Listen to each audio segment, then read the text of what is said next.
কোটা আন্দোলনের মধ্য দিয়ে শেখ হাসিনা সরকারের পতন ঘটে। এরপর থেকে শুরু হয়েছে রাষ্ট্রের বিভিন্ন স্তরে সংস্কার। সংবিধান সহ রাষ্ট্রের বিভিন্ন স্তরে সংস্কারের পাশাপাশি জাতীয় সঙ্গীত পরিবর্তনেরও দাবি জানিয়েছেন বাংলাদেশ সেনাবাহিনীর একজন সাবেক ব্রিগেডিয়ার জেনারেল আব্দুল্লাহিল আমান আজমি। মঙ্গলবার তিনি এমন দাবি জানানোর পর থেকেই এ নিয়ে শুরু হয়েছে আলোচনা সমালোচনা। বিশ্বের ইতিহাসে জাতীয় সঙ্গীত পরিবর্তন বা পরিমার্জন নতুন ঘটনা নয়। এর আগেও বিশ্বের অনেক দেশ নানা প্রেক্ষাপটে জাতীয় সঙ্গীত পরিবর্তন করেছিল।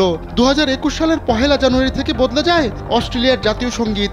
নতুন জাতীয় সঙ্গীতে অস্ট্রেলিয়াকে আর ইয়াং অ্যান্ড ফ্রি হিসেবে অভিহিত করা হয় না। আদিবাসীদের সুদীর্ঘ ইতিহাস ঐতিহ্যের প্রতিফলন ঘটানোর অংশ হিসেবেই জাতীয় সঙ্গীতে এমন পরিবর্তন আনে অস্ট্রেলিয়া। আর নয় সৌন্দর্য নিয়ে চিন্তা, এবার নিজেকে সুন্দর করে তুলুন স্টাইল ম্যানিয়াক্সের সাথে। জার্মানির জাতীয় সঙ্গীত পরিবর্তনেরও নজির রয়েছে। দ্বিতীয় বিশ্বযুদ্ধের আগে ও পরে দেশটির জাতীয় সঙ্গীতের কিছু অংশ বাদ দেওয়া হয়। বিশেষ করে নাৎসি জার্মানির সময় গাওয়া জাতীয় সঙ্গীতের ওই অংশটুকু এখন আর দেশটিতে বাজানো হয় না।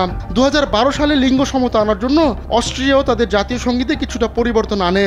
উত্তর আমেরিকার দেশ কানাডাও তাদের জাতীয় সঙ্গীতকে আরও লিঙ্গ নিরপেক্ষ করতে পরিবর্তন এনেছে।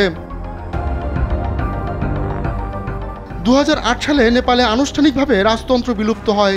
তার আগের বছর নেপালে নতুন একটি গানকে জাতীয় সঙ্গীতের স্বীকৃতি দেওয়া হয়। আফগানিস্তানে বেশ কয়েকবার জাতীয় সঙ্গীতে পরিবর্তন আনা হয়। তালেবান শাসনামলে আফগানিস্তানে কোনো জাতীয় সঙ্গীতই ছিল না। 2002 সালে পুরনো জাতীয় সঙ্গীতকে ফিরিয়ে আনা হয়েছিল। আফ্রিকার দেশ রুয়ান্ডা 1994 সালের ভয়াবহ গণহত্যা পরবর্তী ভাবমূর্তি গড়ে তুলতে উদ্যোগ নেয়। এরই অংশ হিসেবে 2001 সালে একটি নতুন জাতীয় সঙ্গীত বেছে নেয় দেশটি। বর্ণবাদের শিকার হওয়া দক্ষিণ আফ্রিকাও 1997 সালের আগের দুটি জাতীয় সঙ্গীত থেকে কিছু অংশ নিয়ে নতুন একটি জাতীয় সঙ্গীত তৈরি করে। তবে জাতীয় সঙ্গীতে বর্ণবাদের কিছু অংশ এখনও রয়ে যাওয়ায় তা নিয়ে সমালোচনা রয়েছে।